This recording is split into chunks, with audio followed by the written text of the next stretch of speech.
a manner that makes our entire country very proud. Guyanese across the 10 regions of Guyana have been able to openly, freely cast their votes in a peaceful manner, and every international observer group that has witnessed the polls in Guyana have concluded that the elections were peaceful and free and fair. The process, they concluded, was a transparent one. Although cumbersome in the count, but they recognize that that was because of the thoroughness of the process. The count was done openly and observed by the international and local observers, and it was done in the presence of the political agents from all the political parties, the polling agents. The statements of poll were all concluded and signed onto by the presiding officers and the polling agents for all the political parties. Those statements were immediately uploaded to GCOM's website and available to all Guyanese, unlike in the past. This was done all in a matter of hours. The process then continued. Using those statements of poll that were uploaded, the ROs and other GCOM officials, in the presence of all the political parties, tabulated the votes. They declared the results, and these declared results were signed onto by the parties' agents. Those results for all 10 regions are now in the public domain for all Guyanese to see. And we're just, maybe 2 days away from the conclusion of the elections. We didn't have to wait months and months and months to see those. So right now, everyone in Guyana has the declared results by the ROs, which are the official results by these ROs for all 10 regions.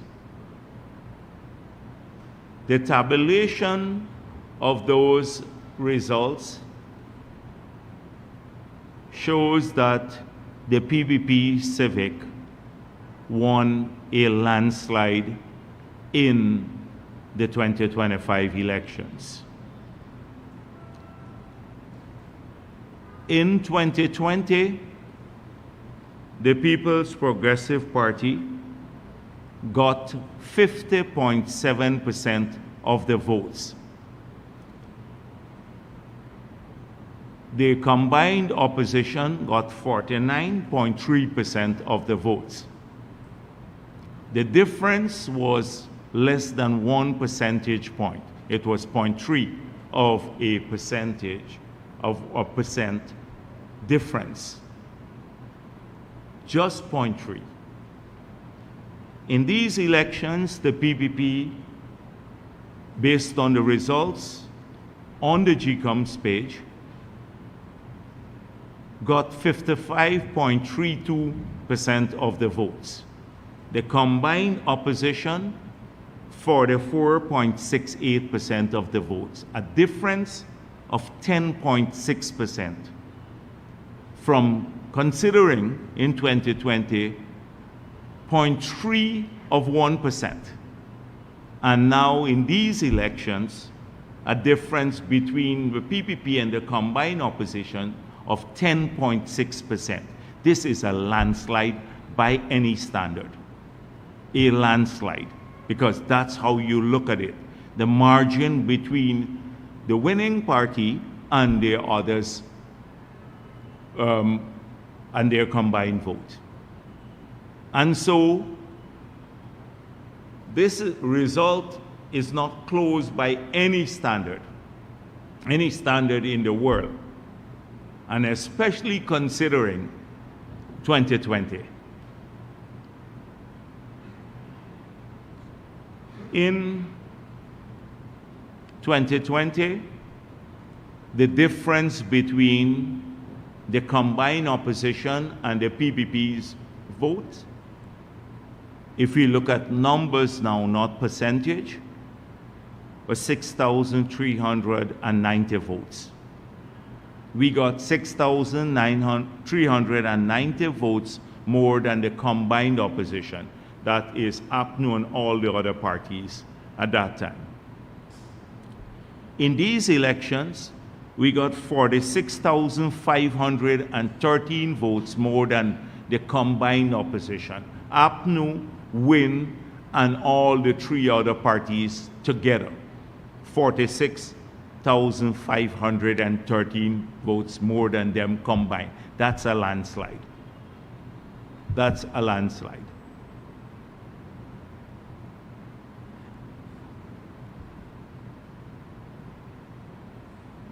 I'm going to come back to the results in a moment. I just wanted the country to understand this. So today, I wish to thank the supporters of the People's Progressive Party, Civic, who have come out in large numbers and supported our party. And the results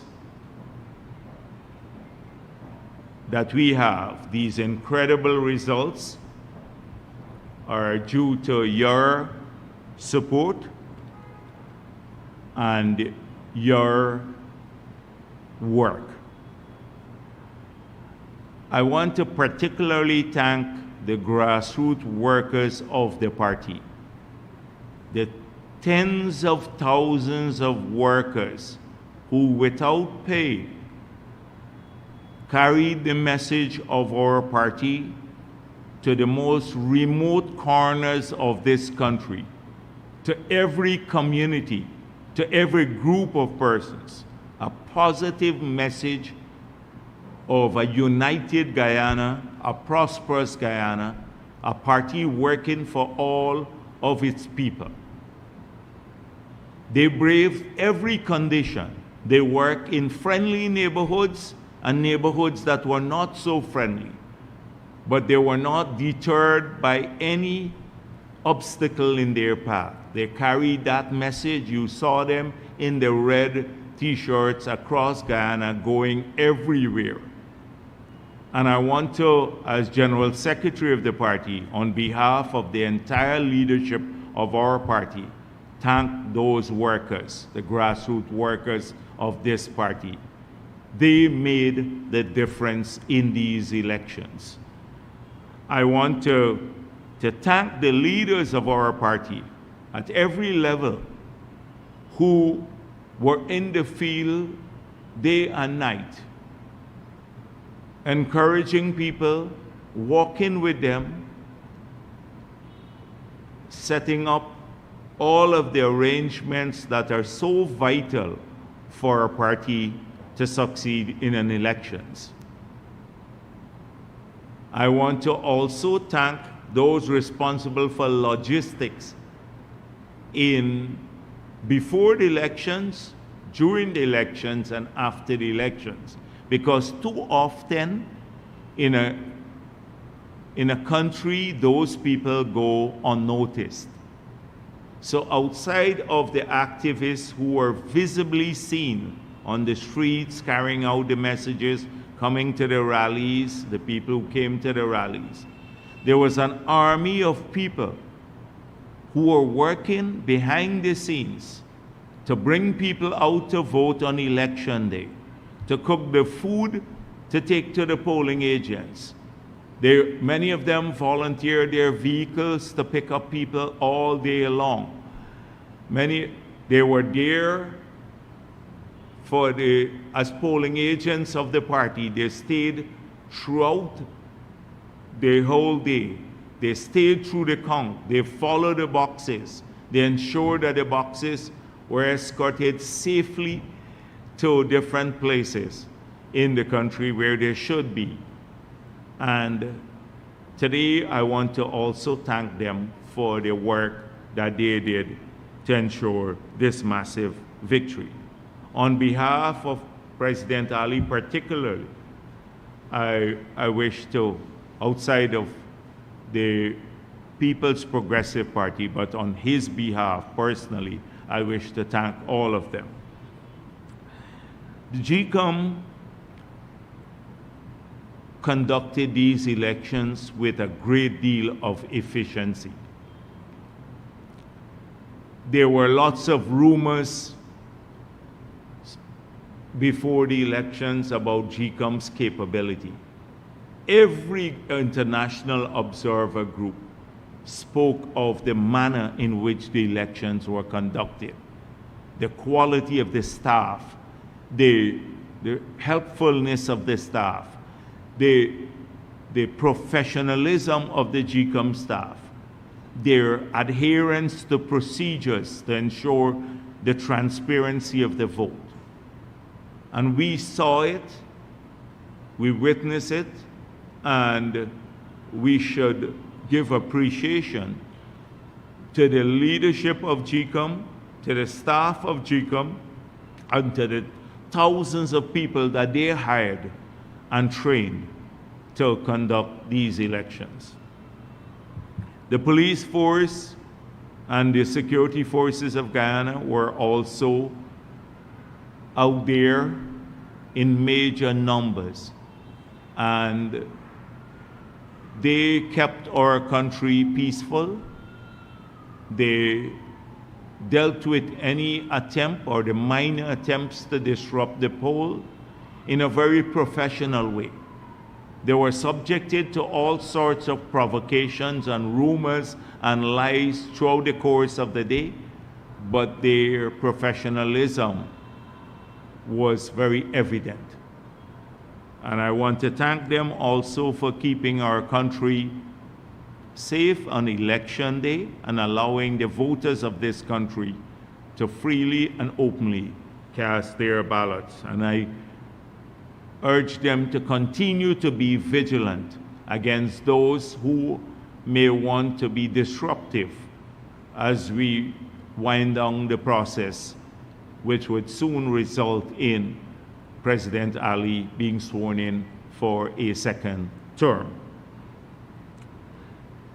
There would be an appropriate time, I want to say that to our activists, for the appreciation of their work to be properly celebrated.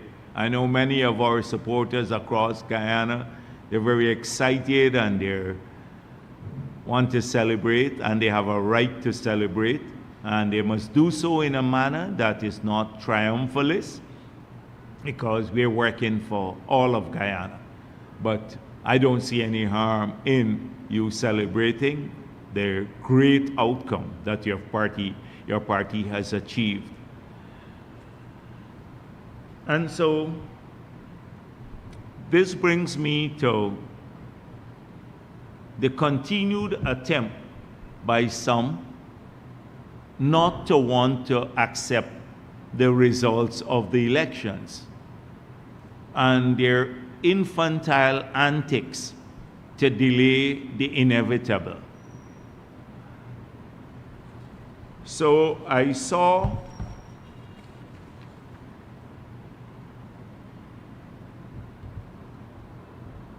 the sheriff thing is collapsing all the time. I saw Mr. Aubrey Norton who might well as well now be maybe a former leader of the opposition. Let's see how it goes. But saying things like, instead of addressing seriously what took place in these elections, and I recall the first interview I gave before the statements of poll had even started coming in great numbers. And I said it will be a long, hard night for APNU, because we knew what the outcome would have been. The signs were there. They refused to accept what was clear, what was evident to every other Guyanese. But like the proverbial ostrich, they stuck their heads in the sand and refused to deal with this situation. So this is what Mr. Norton had to say. We have seen in Region 4 something very implausible, that we'll drop from 120,000 plus votes to 40-something thousand. It never happened in any elections in the world. Well, that's not true. It happened in many elections in the world. But what were the facts around Region 4? What are the facts around Region 4? So, in 2020, APNU got 116,941 votes in Region 4. The People's Progressive Party got 80,920 votes. There was a difference of 36,021 votes between the two parties. They got 36,021 votes more than the PPP. In these elections, it's true that APNU dropped to 41,607 votes.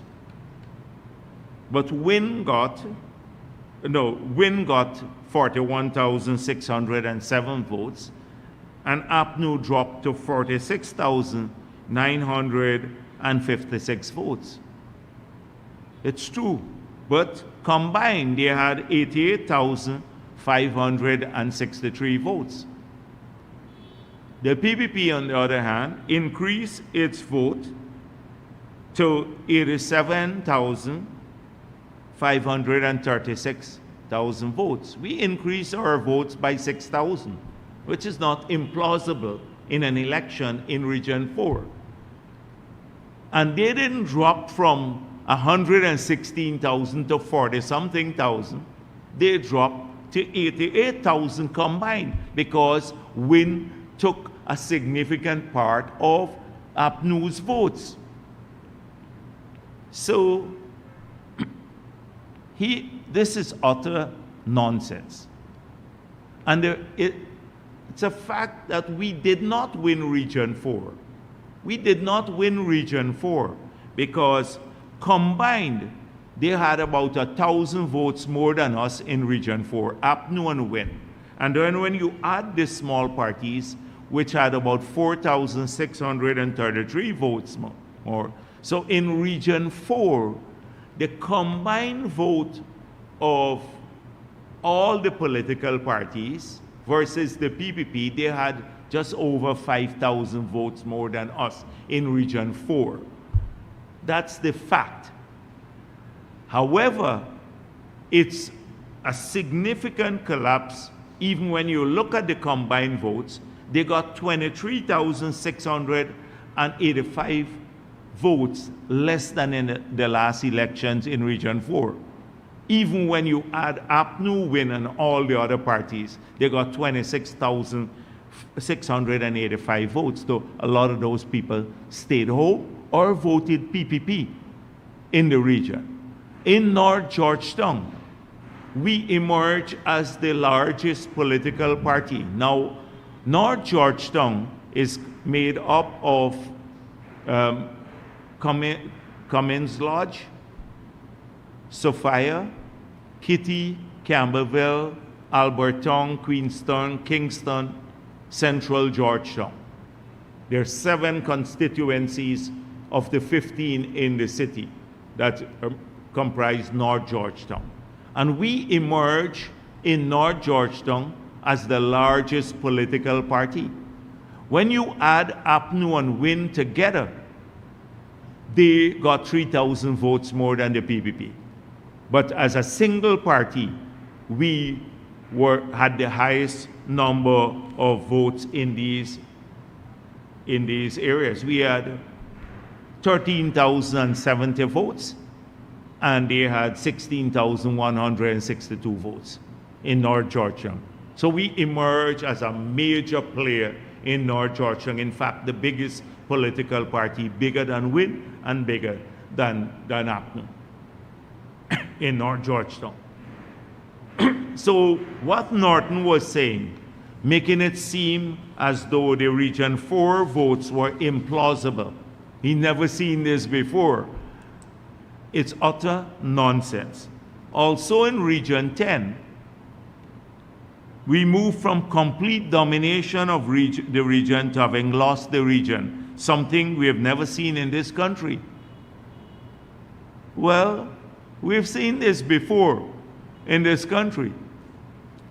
So the PPP moved up in Region 10 from about 13% of the votes in the last elections to just under 20%, about 20% of the votes in these elections in Region 10. And then WIN took their support. WIN took their support. So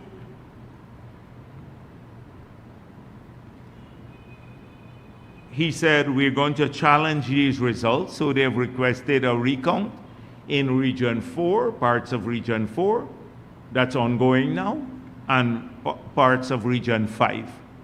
They've requested recounts. But that's, as we've seen already, that the numbers are not changing in the recount. That because the process was so diligent, or that you're not going to have major changes. Maybe a couple of votes here or there. One was rejected. One was close to the cup and didn't get counted, but should be counted because the voter's intention is clear. That would change. But you're not going to see maybe a swing of more than maybe a few votes in the recount. That's not going to change the results. But it's the delay, the inevitable. And for him to come to the realization that the APNU had a failed political strategy. Failed political strategy. On the other hand, Azruddin Mohammed, so everything was propitious for him. They said this was a 3 months long political party. This was not 3 months. This was several years of working. This was the same man who did an interview with the enabling newspaper Stabroek News and said, people used to call me president from 2020. That I was born to be president of Guyana. Who had been going around for a very, very long time before these 3 months, so misleading people, using his charity to try to build a base or an impression that he is generous and he is charitable. And he launched his party at the right time when There were lots of people who did not want to support APNU again, and they did not want to support the PPP. And they voted for him. He was the only other party that was not related to APNU AFC government, the coalition government, outside of the PPP. So he benefited significantly from that. That was one of the reasons for him taking votes from APNU. But by the next 5 years, because the elections are over, 2030, a lot of those people will have different considerations again. So that's one. Two, that there was a young generation of voters that were first-time voters. That's the internet generation that was living online, and they had this heavy online presence made up of lies through the Team Mohammed and a positive portrayal of Azruddin Mohammed that influenced a lot of young people, particularly across the country. But I'm going to tell you about the PPP supporters in a moment. So he benefited from that too. The young voters, first-time voters, who were internet related and very impressionable, who would not go and dig into the other side of his character, which is a criminal side of his character. The more solid voters, the APNU voters who voted PPP or who stayed home, they were unwilling to give their support back to APNU, but they were not going to give it to a criminal or a criminal entity. And that's a significant number if you look at the turnout in many APNU strongholds. They were not going to give. Those are the thinking voters who said, we're not going to give it to this criminal. He's bad news for our country. And we're not going to give it to APNU. We prefer to stay home. And then a significant part of that base too voted PPP when you look at the results of the elections. So he benefited from that. And then the money that camp doled out. So I saw him, this delusional gentleman, and you know he's very sad now because people think he's very happy. He's very sad because he was delusional. He said, I'm going to be president because I did a survey of 80,000 people and 65% said they're voting for me. I'll be president. You recall that? He actually said that. He started wearing the crown on his clothing. He imported the crown for his vehicles. You have to really seek medical help if you're in that state of mind. And that's why he would issue a statement like this. Imagine he goes, we have arrived at a critical, they gave him a piece of paper to read, and he read it on the air. We have arrived at a critical point in the history of our nation. Within the past few days, we have had numerous and credible reports of grave irregularities in the conduct of these 2025 elections. Reports of statements of poll going missing.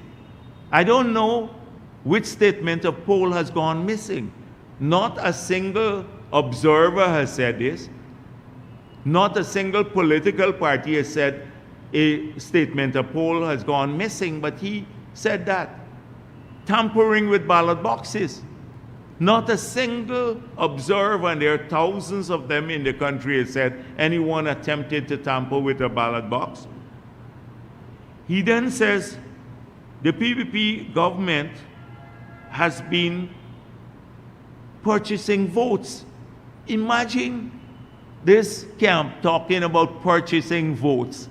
The Mohammed camp talking about vote purchasing. When up to the night of their rally in Georgetown, when the people went to collect their money from Doggy, and Doggy said, I'm still on the live here, because they're saying we don't want Compton cook-up. They don't want Compton's cook-up, and when we're going to collect the money. And he talks about vote purchasing. This is, and then he repeats what Norton is saying. It said, numerically and politically, it is impossible for the PPP to have won in Region 4. They're sharing, he and Apnu, he and Norton must be collaborating in talking the same nonsense. I just gave you the figures. In Region 4, the PP grew by 6,000 votes. It's not implausible to grow by 6,000 votes, especially since you had about 37,000 new voters on the list in Region 4. APNU and AFC vote combined and collapsed in Region 4 by about 20-something thousand less. So they even had tents set up along the east coast of Demerara. Now, every political party had tents set up to, you've seen it everywhere. There's a standard around the election. This guy is running crazy because, you know, he actually thought in his very limited capability to analyze things that he was going to be president. Only someone who is crazy or delusional would start wearing the crown, the presidential crown, even before the results have come in. And so, although he has made a big dent in APNU's support, he's still not satisfied with it. Because he's saying, outside they're protesting outside, G come now to swear him in as president. You have to be really stupid to be pushing that line now. And that is what we're going to have to deal with. So let me just go back to what was being said before.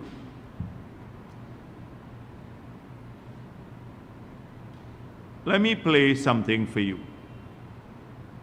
So on nomination day, because we've said this a million times everywhere, on nomination day, when we came out of presenting our list for the 2025 elections, our list of candidates, there were several media houses represented there. And many political parties gave interviews. And I was asked about the Mohammeds and him, and the Mohammed damaging PPP's support, because that was the narrative spread by Stabrook News and many of the Travis Chases and Mosleys and every one of them, that he was going to, one, affect the PPP support and bring us into a minority government. Since then, they started with the minority government. And this is what I had to say. APNU has to worry more about the Mohammeds than the People's Progressive Party. And that's what I said there. APNU had to worry more about the Mohammeds than the People's Progressive Party. It was true. We saw the signs. We knew it. We did our polls. We did our focus groups. We saw where the impact of money and the lies were having the greatest resonance. And we saw it was affecting the APNU support. I'll continue playing this. So I said that it's harming them, it's backfiring them. I said the collaboration will harm them.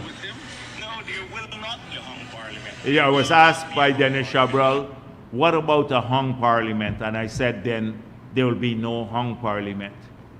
Two things we spoke of since nomination day and long before nomination day.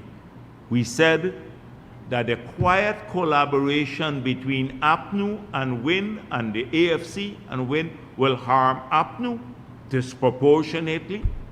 We were right. We saw it coming. They should have seen it coming.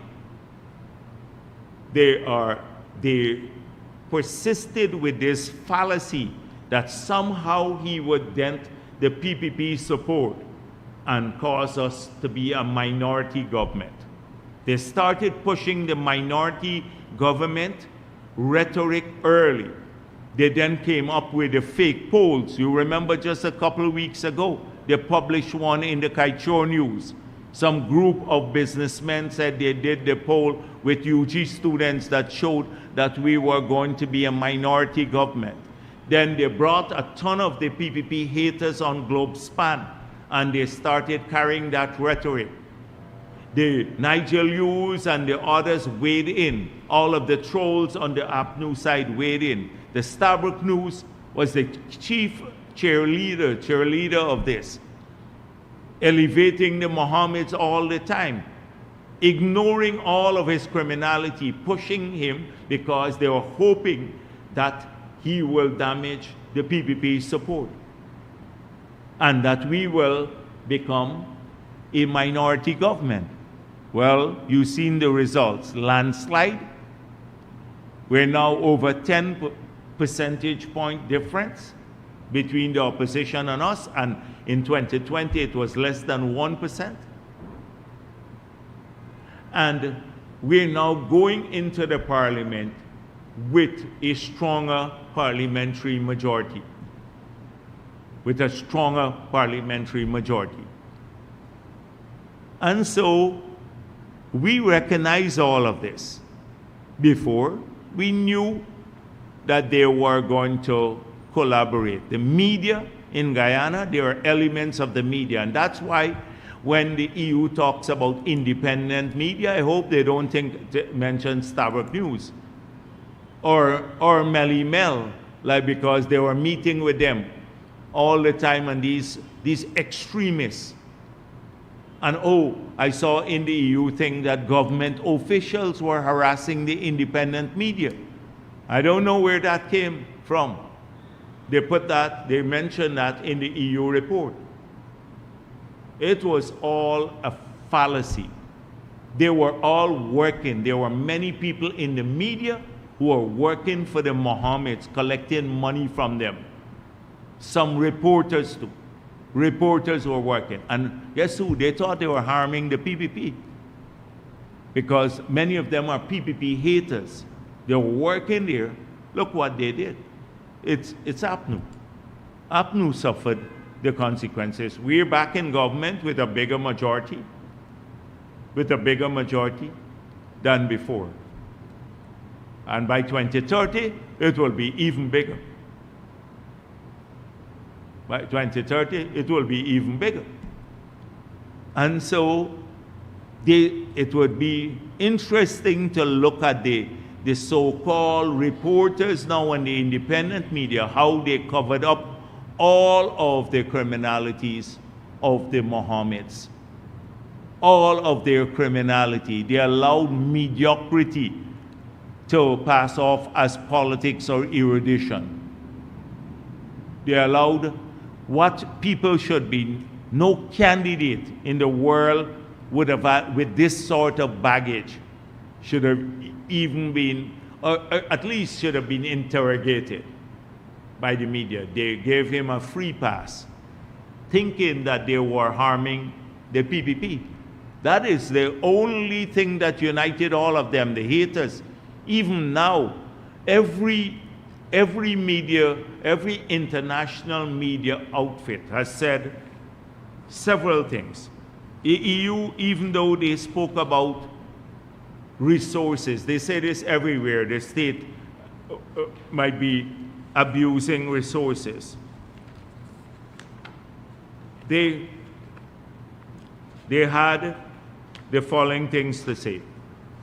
For example, Dennis Chabrol asked about voters impersonation. And this is what they said.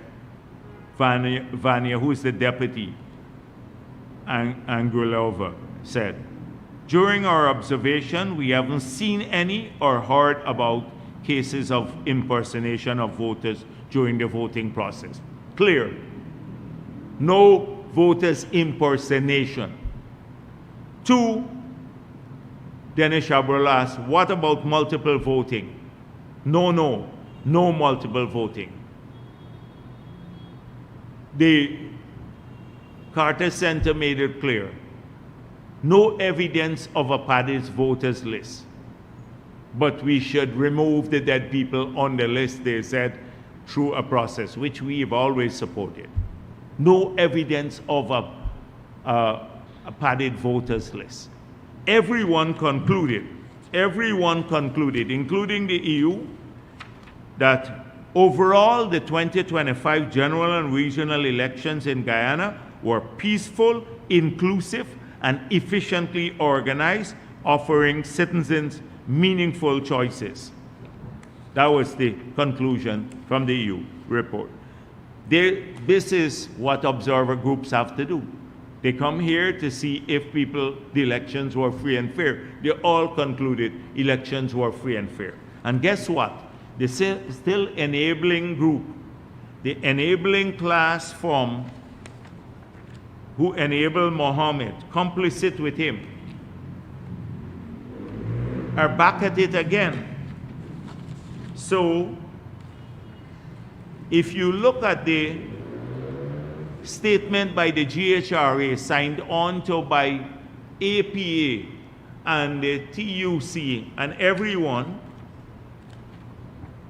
they now said that, that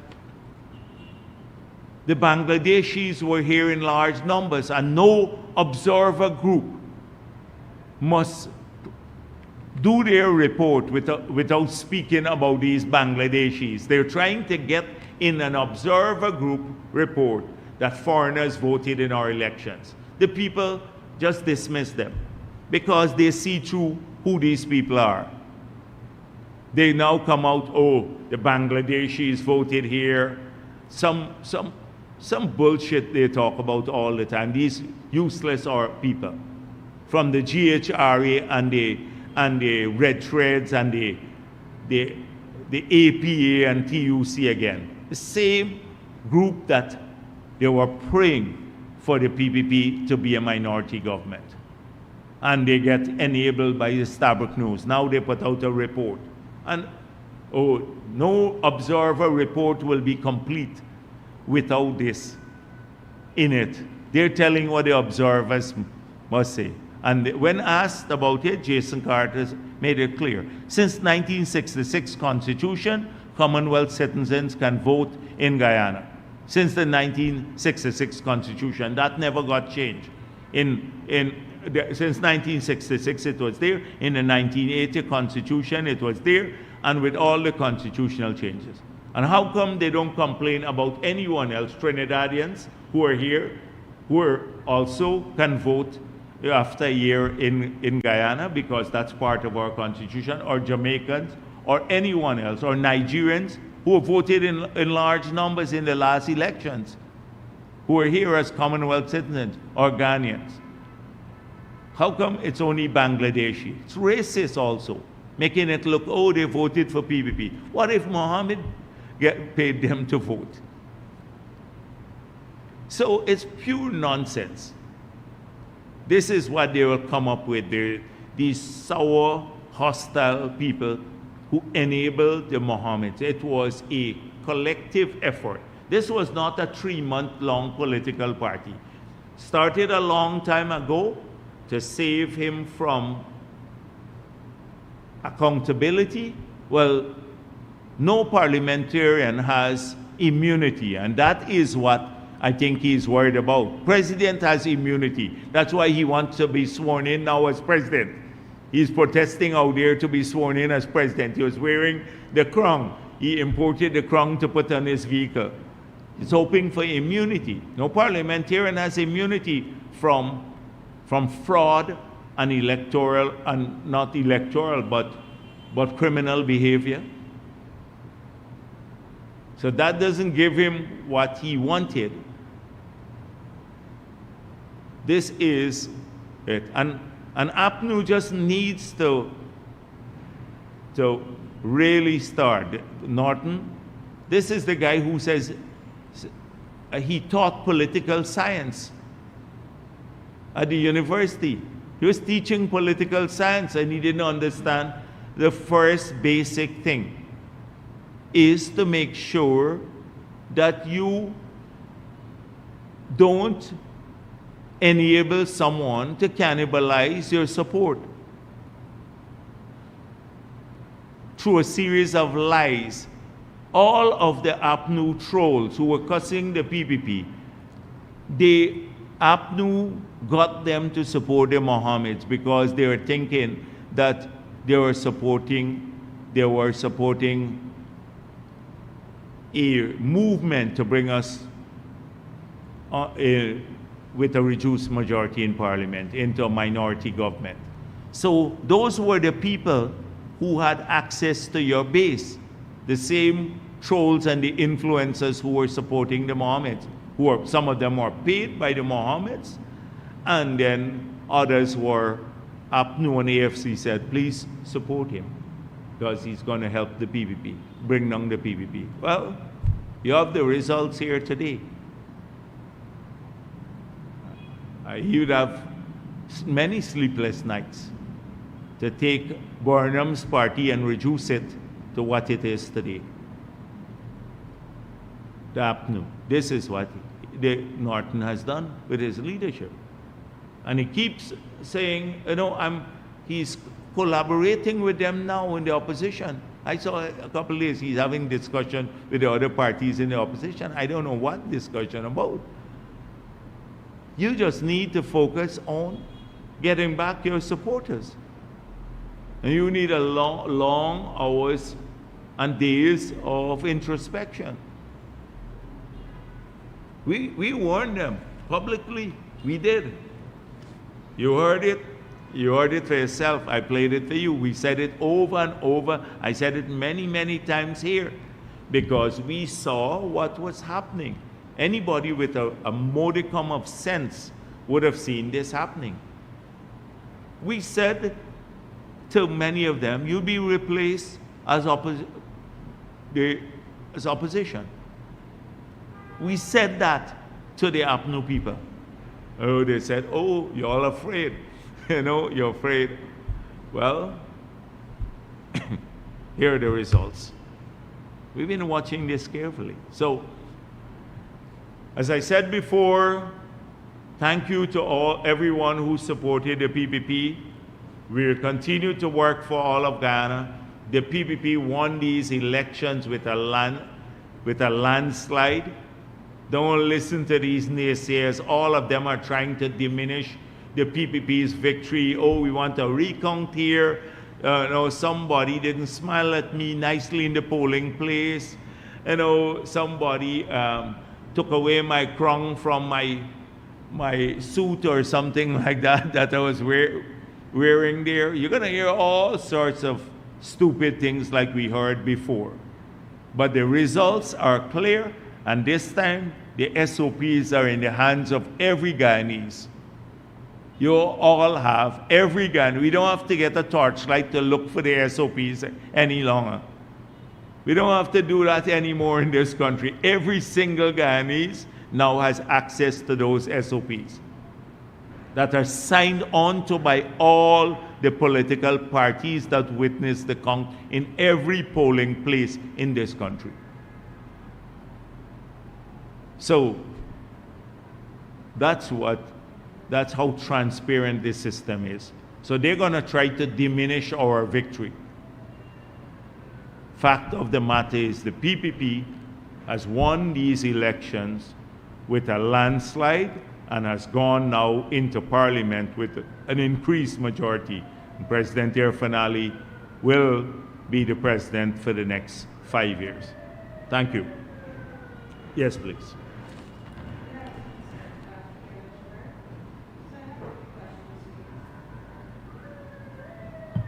And Kiana Wilberg, I have a few questions for you. Given the PPP's success in the Region 4 district, what aspect of your political strategy do you think resonated well with the 7,000 extra voters that you secured to gain the edge in this particular district? So let me tell you, in many parts of the country,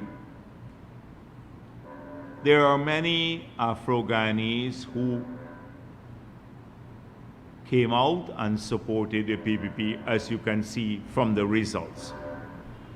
In New Amsterdam, we emerged as the largest political party in New Amsterdam. We got, as a single party, more votes than APNU, and we got more votes than WIN as a single political party. In many areas in Region 5, we emerged with a greater margin in Region 5 than we had in 2020. Many Afro-Ghanese there voted for the PPP too. And we had, as you are aware by now, I spoke of it, it's no secret. I want to thank these people too. I forgot about them. The hundreds of people who were manning in Freedom House the telephone lines and who worked in Freedom House here throughout the period. I want to thank them. And there was another group of very dedicated Guyanese who made 80,000 calls to people. And they talked to them. And a lot of those people said, we're going to be supportive of the PPP in many areas that are traditionally not being sympathetic to us. The numbers were unbelievably good. And I realize now what a lot of those people meant. A lot of them just decided their support to us meant they're not going to support APNU. They just stayed home. So some came out and actually did support, and others stayed home. I think this happened in South Georgetown, where we made lots of calls to people's homes. A lot of people said, yeah, we support it, we like what you're doing and stuff like that, but they did not come out to vote for us, but they did not give APNU or win their support.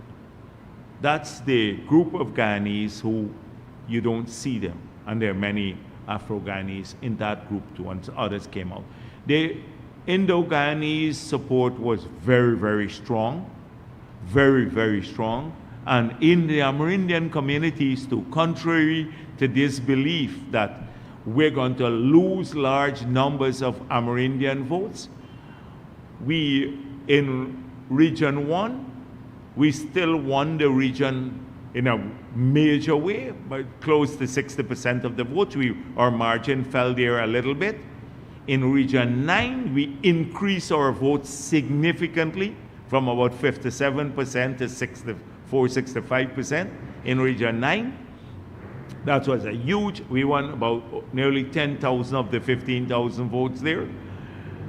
That in Region 8, we increased from about 43% of the votes to about 49.8% of the votes, nearly 50% of the votes. So we increased in Region 8 too. In Region 7, we just around the same. We had 38% of the votes. We have around the same, about 35 to 38 when the numbers are in. So contrary to the public belief that they were going to damage us in these regions, didn't happen, did not happen, because we were working the ground too. And there was this belief that they were, making, in Region 10, I told you already, our support went up from 13% to 20%. In Region 4, it went up. In Region 5, it went up. So these were very, very favorable results for the People's Progressive Party. And we managed even Region 6. In spite of the high rate of migration in Region 6, we managed to get around the 41,000 votes back that we got in the last elections. And you had a high rate of migration out of Region 6 in the first few years, mainly in PPP support areas. We found a lot of the homes were empty, etc. So overall, was good. I lost track. I haven't slept for days, so I lost track of your question again. No problem. I What was was it? asking you what aspect of your political strategy do you think really resonated with the voter? Because we carried a positive message, bringing our people together. We're the only party that was not engaged in divisive rhetoric. APNU was engaged totally in that, immersed in that. Win was playing the victim, doling out money, preying on young people. Young people, that was all they were doing. They didn't outline a clear strategy. People liked the fact that we outlined a plan to work for all Guyana, that we had a clear, defined, sustainable plan. They liked the fact that we had capable leadership. They know from tomorrow or from today, we're working back that they can trust capable leadership. You don't have to take chances with a person who can't read a slip of paper, and much less, and that's a sad thing in our parliament, but it will be fun, but it's sad in the parliament to watch some of the flotsams that will float in there. But it would be an interesting parliament. I think I'm going to go more often. So people like that. People like that about us, and they also like the fact that we are a party that delivers on its promises. And that, I attribute the electoral success to that. And then good ground organization. A political party runs on how well it not just campaigns, but its ground logistics, how well it can put that together. And we had, as I said before, thousands of ordinary people contributing to the campaign, from making calls, taking calls, preparing the documents, preparing food, walking around, sharing the flyers, all of that sort of thing. We were a cohesive, happy unit. People saw that in our faces when we campaigned. We're not sour like some of the other parties. Second question. One of the things that I believe has surprised many citizens, observers, it has to do with the extent to which the APNU, the PNC-led APNU, was hammered in the elections. Some people expected that it would have returned as the main opposition at the very least, but the extent to which they've been battered has been eye-opening. I want to hear from you if you believe that this is perhaps the PNC's worst performance in its history, one. Two, do you think that they can make a comeback from this, maybe by 2030?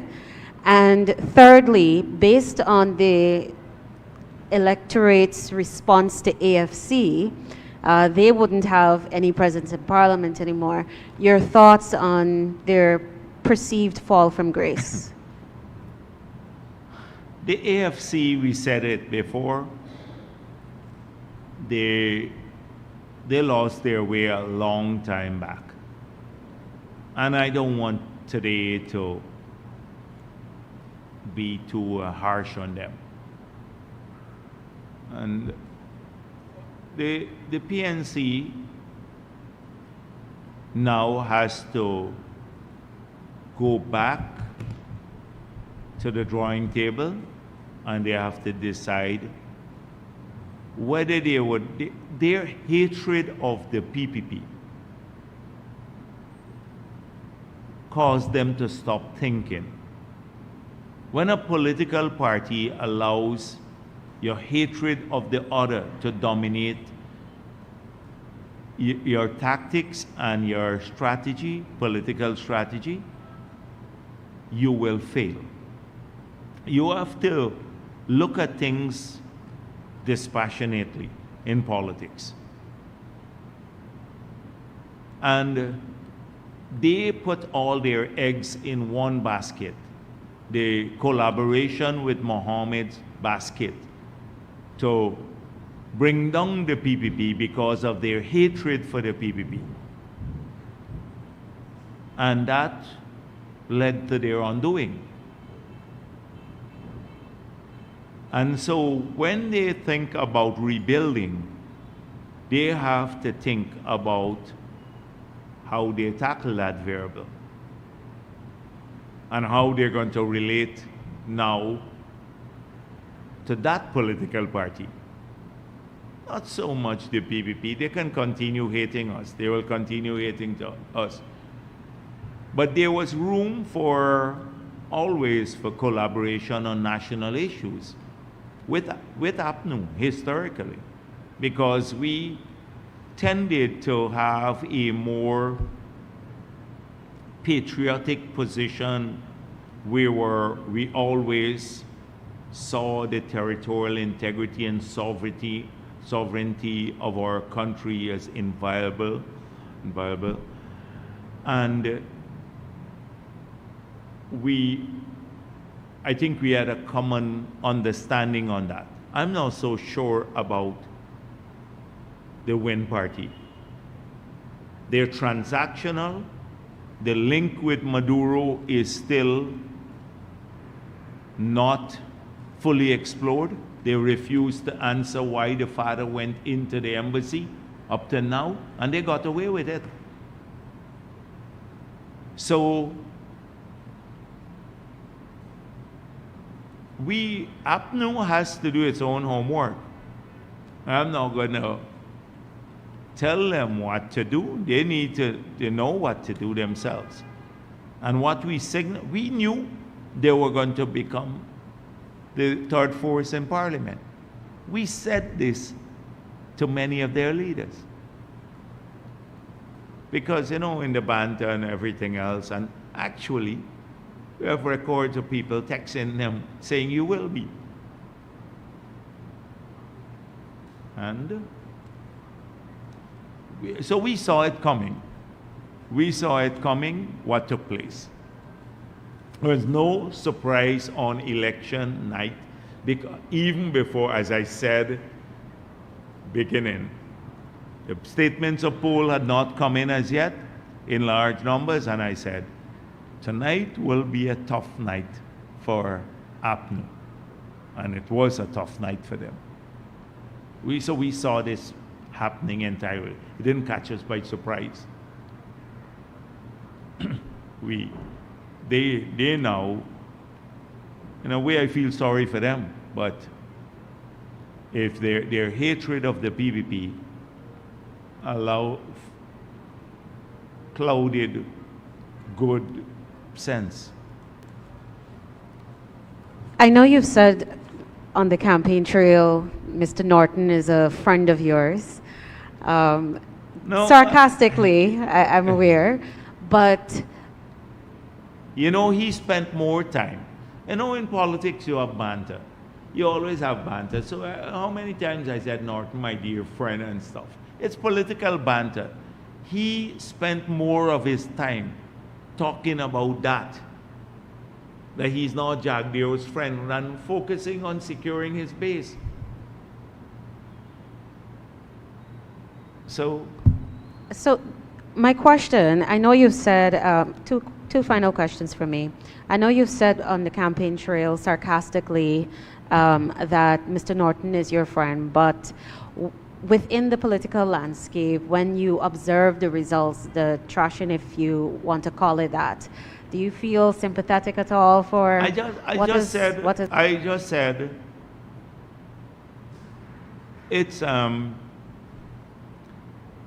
it's a sad day for the PNC. It's a very sad day for the PNC. And I'm sure that the people who came to the PPP must now be saying, thank God, all of the people who were vilified,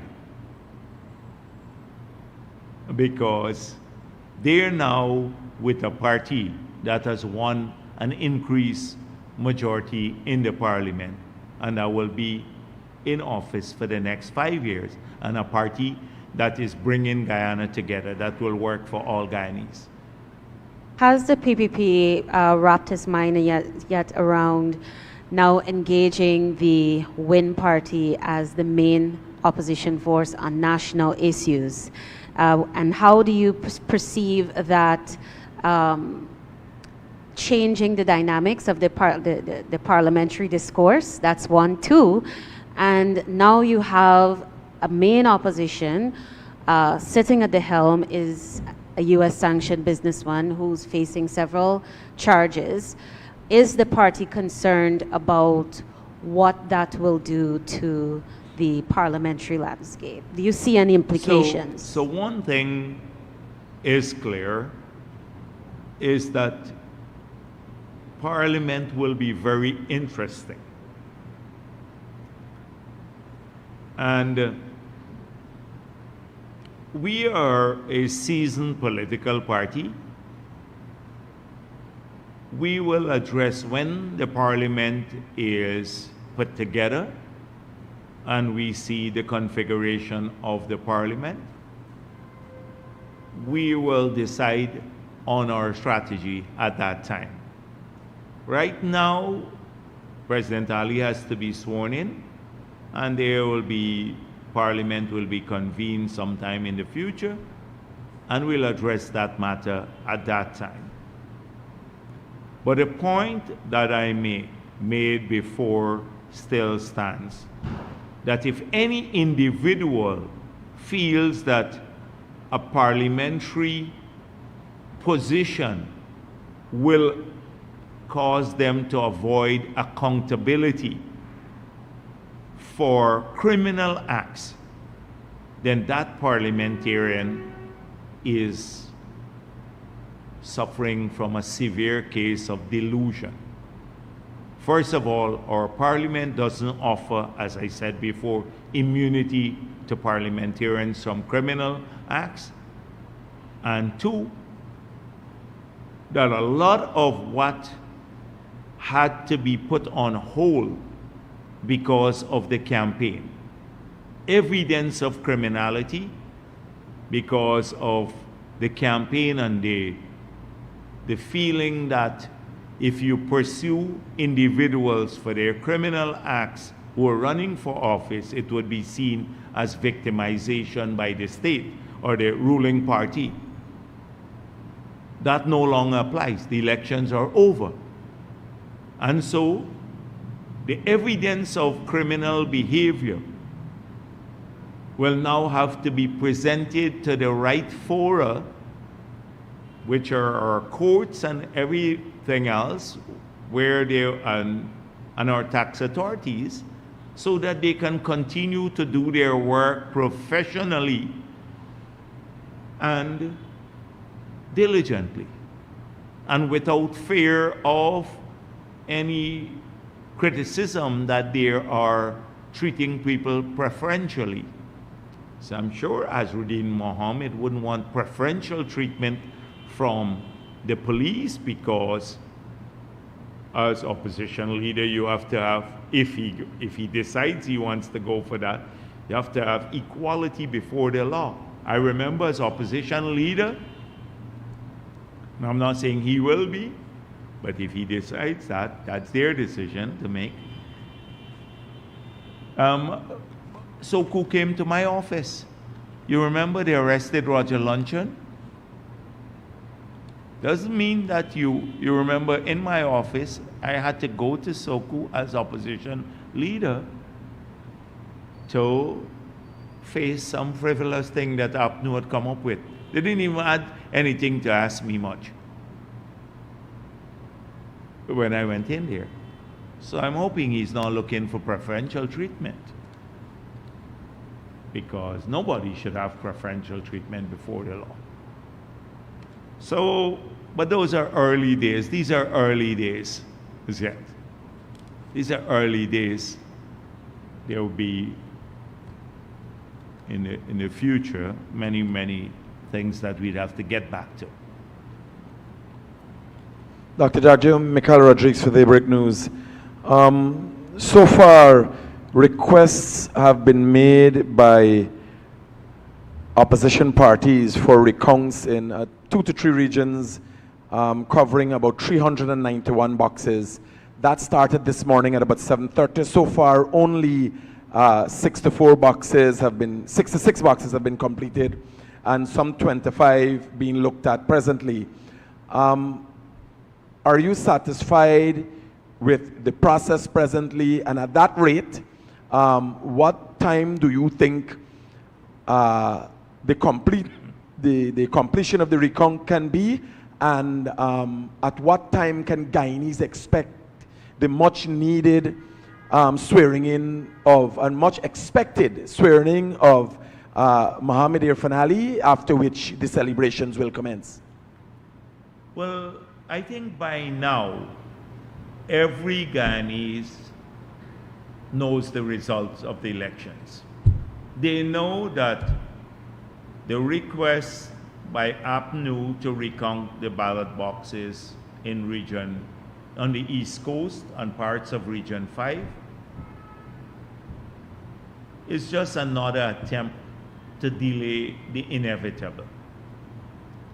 This process, I anticipate, will be completed in maybe a day or two. They'll work through the night at that pace that they're going. They started this morning. They're completed like 60 something already, and by maybe tomorrow evening or so, they should be completed, the process. And then thereafter, all it takes is to declare the results. The results are already known to every person. They all have the declarations by each RO for all the regions.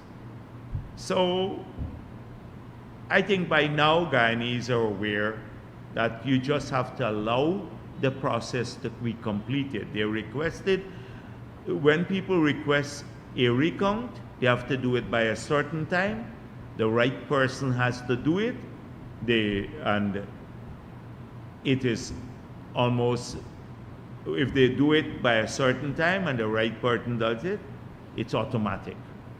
You have to give the recount. That's part of our electoral process. You can't hurry this up. You can't stop people from getting a recount once they comply with the law. And the law says by noon of the following day after the declaration, you have a right to request a recount.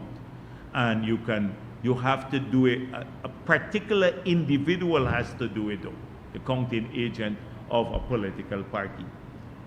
So once you comply with that, you get the recount. It's part of our process. We're not going to attempt to rush anything through there. They should do it diligently, the recount, because we don't believe it will change the results one bit. And after that, the declaration would be made and President Ali would be sworn in. You, Guyanese, yourself, have been through this 5 months in 2020. With the most, to date, the most transparent elections in the history of Guyana, we are recounting. Do you foresee any other impediment being created after this recount?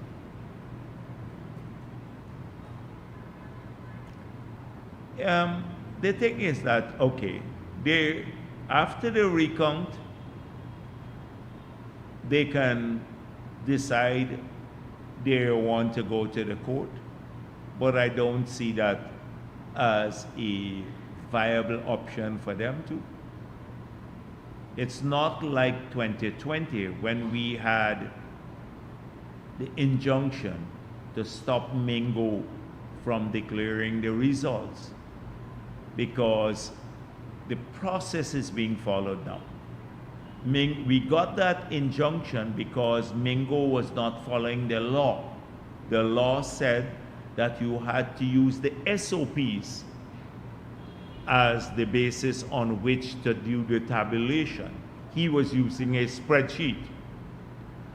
In these elections, the SOPs are known to every Guyanese. They were used to do the tabulation and the final declaration at the regional level. So the law has been followed fully. The law as it relates to recount is being followed fully. So when you go to the court, what are you going to say? I heard somebody told me that, what did Mohammed said? A statement of poll went missing. He said that in his speech that he was reading off the teleprompter that they gave him. You know, reports of statements of polls going missing. You can't carry the rumor to the judge. The judge would put, anyhow, I don't want to say what. It'll just send you packing. You can't say, oh, they're tampering with ballot boxes. That's what he said. You think you can go seriously before a judge and say that now, especially given what every Guyanese has known? You're going to be able to say that sort of thing. Oh, there were some tents outside polling places around the country. Now, everybody in the history of Guyana have always seen these tents. Political parties put up their tents 200 yards away to make sure that they can tick off who goes in to vote, so then they can, in their area, they can run down the others, try to get them out to vote, etc. It's a normal thing in our election. They had tents.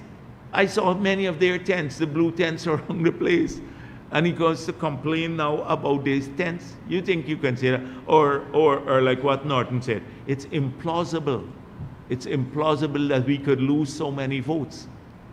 You can say that to a judge. The judge would say, why don't go and talk to your supporters? What kind of... So they can attempt anything. They just can attempt. They're trying to mar the results of one of the cleanest elections we've had, where the PPP has won a landslide. They're trying to mar it, and they have their enablers. Oh, Bangladeshis voted, so the Starbuck News and the others, the AP and the usual haters, PPP haters, would roll out with that. And then they're coming up with statements of poll going missing. It's all a game now. They recognize that their plan did not work. The plan did not work to bring the PPP below 50% in the parliament. That was the collective plan of APNU, WIN, AFC, and many media houses and reporters and influencers and enablers all together. They're working for one objective. They failed. They failed miserably to do that. Jagdeo, there has never been, again in the history of Guyana, a politician such as Azadine Mohammed entering into parliament. And let me give you a breakdown of this. No matter what has happened as it relates to politicians who entered into parliament, there were unrest in this country, there were prison breaks in this country, there were murders of politicians in this country, and yet there was never a day in this history of this country in politics that politicians have been accused of being murderers, has ever been sanctioned. Given who Azadine Mohammed is, are you worried as it relates to his ability to create unrest, his criminal background? Since politicians have done so much more worse. Now this is a certifiable criminal, person accused of killing people. Are you worried? I'm not worried. As I said before, we've had to deal with situations that were very different and much more volatile and much more dangerous for our country. And we're not going to allow anyone to disrupt the lives of our people. You have tens of thousands of people out there, in fact, hundreds of thousands of people who have to go out now every day to earn a living. They need a peaceful Guyana to have that happen. Need to take their children to school. They want a peaceful Guyana. They want to make sure that they can go out and enjoy leisure activity peacefully, safely, and we're taking that responsibility as a government seriously. Everybody wants free and fair elections. They want the rules of the game to be clear. The rules of the game were clear. People had a fair chance to contest. The results are known. Whether they supported the PVP or APNU or wherever else, they want to continue their lives. The people have spoken. The electorate has spoken. Now, another 5 years, they will get a chance to speak again, the electorate. Our citizens want to continue with their lives. Azruddin Mohammed will not be allowed to disrupt the lives of our people if he has such an intention. If he has such an intention.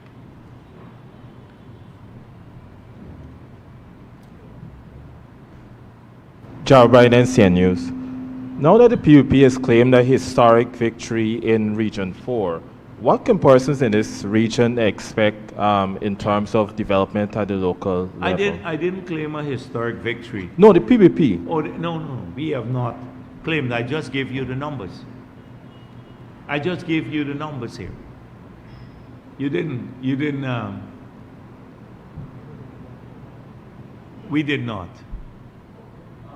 Now that the PUP has won a historic some victory. individuals in the PVP may have made posts, etc. You have to be careful. Like many times I said, when Amir was speaking about the PVP, people said, oh, the PVP telling him to say this. People speak as individuals. When you heard me as General Secretary of the party speak about Region 4 and the results, I speak for the party. There are lots of individuals who may make posts. They're excited about the narrowness, how we have done well in Region 4. We've done extraordinarily well. But that's a different matter than claiming victory in Region 4. I said, even when I was, I spoke first about the trend in Region 4, I always left room for that possibility because I was saying we were close to APNU and WIN combined, but you still had the small parties that made a difference. When you add their votes, then you can claim victory. It means you're the biggest party in Region 4. If that's what you meant, the biggest, but okay, I can understand what you mean. By far, we are the biggest political party in Region 4. We got 80-something thousand votes. APNU got 46,000 votes, I think, and WIN got 41,000 votes. So by far, we're the biggest political party in Region 4. By far. So yes. So now I answer your question on that. What the people of Region 4 can expect because we're the biggest political party. Well, we're the biggest political party in the country too. Right? So all the people of Guyana can expect the continuation of us working in their benefit for their children, for them and their families. They can expect that from us. The hard work to bring our country together, to make sure that more people have jobs, better paying jobs, they have help with the children. All of our promises still hold true with the housing, getting them better housing, a lot of those things, lower taxation, that we mentioned on the campaign trail. We intend to fulfill our promises for all the people of Ghana. Some of the administration's priorities after swearing in, immediate priorities. To work. You see, they changed at the backdrop. I had the backdrop, all those promises that we made. But Yes, those are the things. See our manifesto. Those are our priorities to get them going. Everything we have to start planning. For example, we promised a development bank.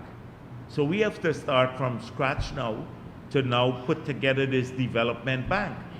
We have to put the money in the bank. We'd said about 200 million US dollars. You'd have to raise the money, put it in the bank. We then have to establish the procedures to access the zero interest rate loans for small business. So that requires work. You have to start from tomorrow to start getting that work done. Similarly, there are many other things. The Berbice Bridge, we said we will get that done too. We have to now go through, I think the bids had already come in. We put a hold on any award of the bids. I don't know if they're still valid or do we have to update the validity of the bids, but then that project has to be awarded. That's something we promised. We promised to start looking at concrete drains in people's communities. We have to start thinking about how we get this done. You're going to have a lot of disruption maybe because when you're working in the communities, if you have to break a person's bridge to now go, you have to fix it back. Because if you want a continuous concrete drain and the bridges, some people solid cast their bridge. So you have a gutter here and then the water can't flow. A lot of those small things that may sound small, but that's what governments do, get to work. And we've been at it a lot. There's no time to rest. A lot of people have been trying to see us before the elections. I have to see them like a long list next week. That kind of thing. We're not gonna stop working. That is what it requires for government, and so many other things. We only receive 4,000 of the 96,000 light, the 100,000 lights we purchased. That means 96,000 street lights will be received shortly before the end of the year or early next year, and we have to start implementing them. That's what I mean by getting back to work immediately, because people want their street lights. How do we get the 4,000 cameras up and in place within the next 2-3 years in all the communities, etc., for greater security? These are important things. Circling back to the observers, one of their preliminary recommendations had been setting up independent fact-checking mechanism to combat disinformation and so on. What are your thoughts on this, and what are your thoughts about the impact disinformation in general may have played on the elections? Yeah, but a lot of those, so I don't know which group said that, but if you go in any part of the world, in the United States of America, it's the most robust, one of the most robust democracies around the world, and you had a ton of fake news. You listen to President Trump, fake news. He talks about fake news all the time. They could have, which organization they have in the US, the government set up to fact check fake news? None. The media houses themselves should be fact-checking fake news. So sometimes CNN and the others do that. But then here the media houses themselves are the source of fake news a lot of times.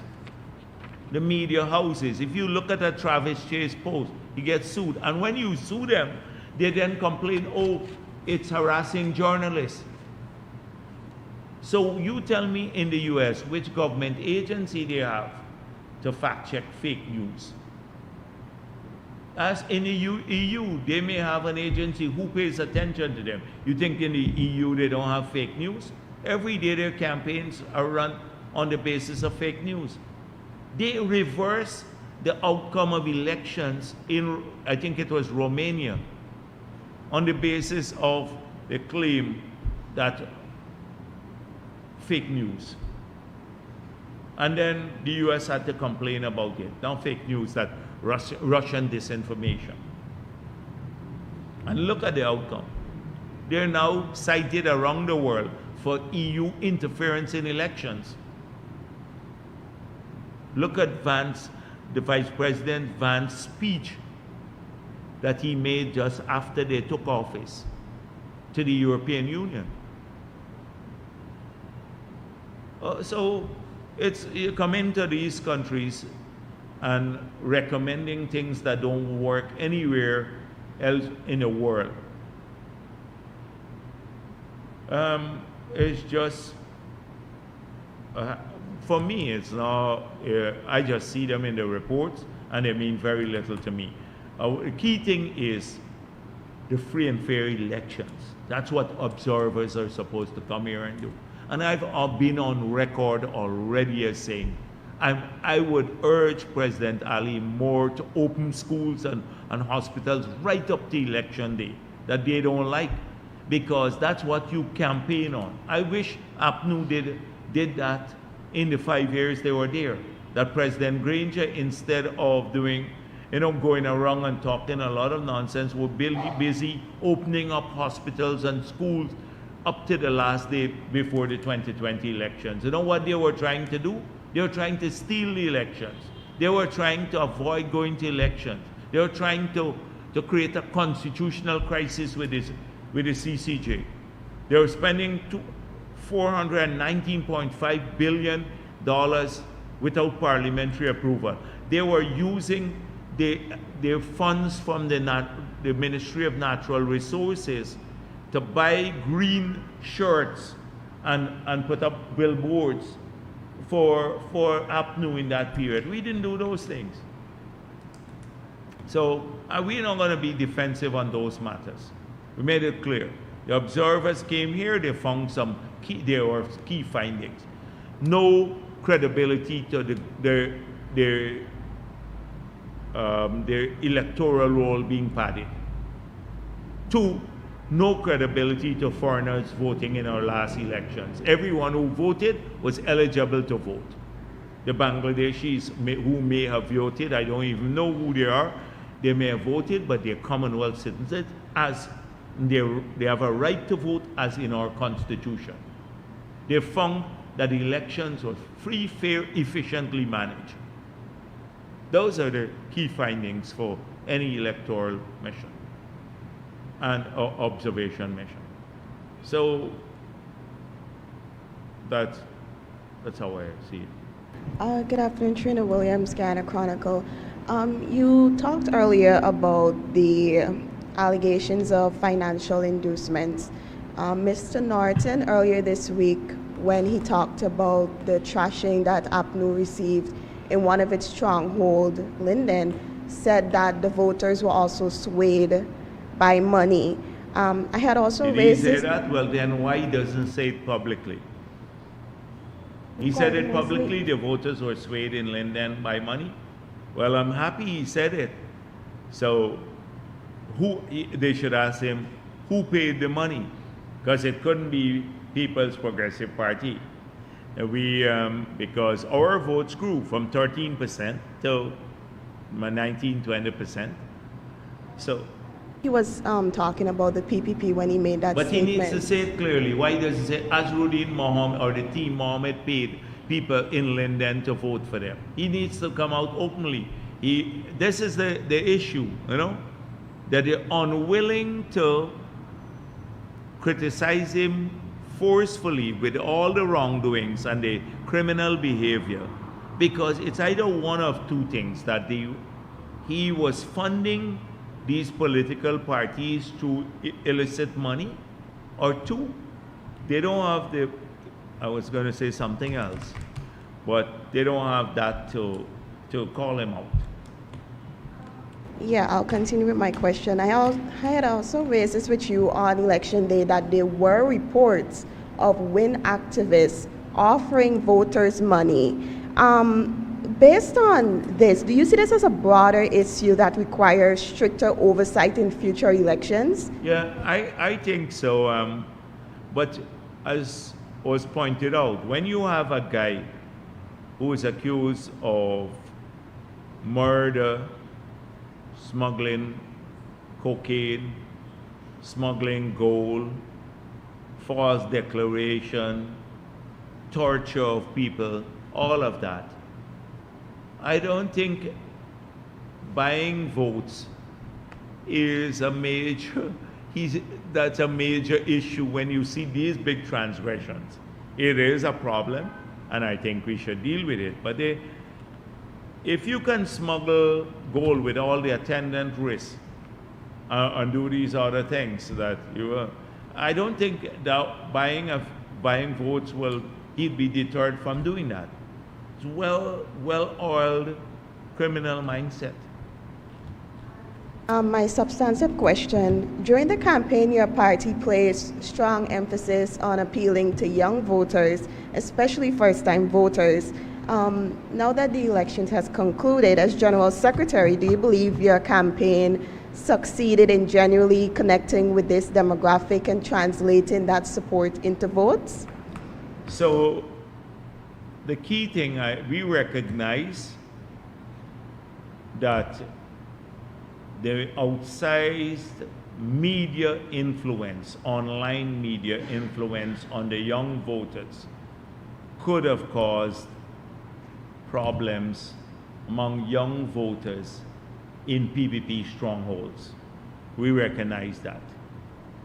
And so we focus heavily on those young voters to give them an alternate viewpoint, because they were captured, a lot of young voters in the Apnu base and other places, captured by this constant online presence from the Team Mohammed, a deadly cocktail of lies and claims of persecution.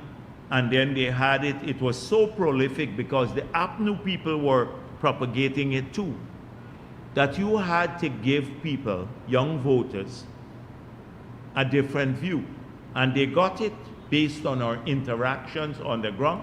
And when they came to our rally, we mobilized them to come out heavily to the rallies. And they got, for first time, or the public meetings, they heard a different side of the story. And the moment they heard that different side, they saw this Team Mohammed in its true form, what it was all about. And so, if you look at our crowds, we made a serious effort to get the young voters out, and they came out in the crowd. Large numbers of them were there, and they listened, and they then, that's why at some point in time, if you look at the people who were commenting on the win page, the PPP voters just moved away because they saw the true nature of this person. Apnu didn't do that.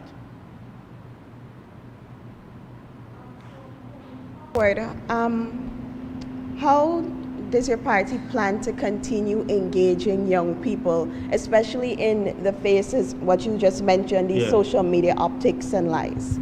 So you have to use social media, but we're trying to get the young person to focus on their own lives and to develop an awareness of this situation where they would be bombarded by a ton of information, and they have to navigate choices. And you do that by education, more education. So we made it clear, unlimited number of scholarships. We made it clear we want to give people more skills. So if you educate the young voter, if you get them caught up in a virtuous cycle now of education, good paying job, getting a house lot, building a home, starting a family, buying a vehicle, recreation in their communities, good citizen through the civic education. That is, getting the churches and the temples and the mosques to work with them, creating a new value system, then our young people could have productive lives. That's the virtuous circle that we're trying to create and suck people into.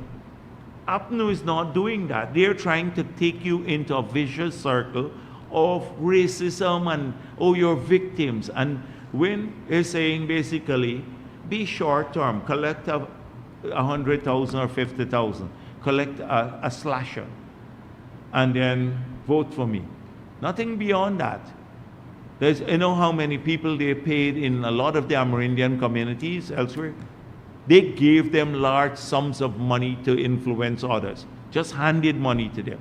Up to 2 days ago, a man said to me, one of the guys collected $5 million for them for his community. I don't know if he paid out all, but he went around giving money to people like $10,000 each and stuff. And those people will have the most to lose, because after the 10,000 goes, you know, just assuming he had won. He didn't win, so, but just assume they would have had the most to lose. So thank you very much. Thank you for being here.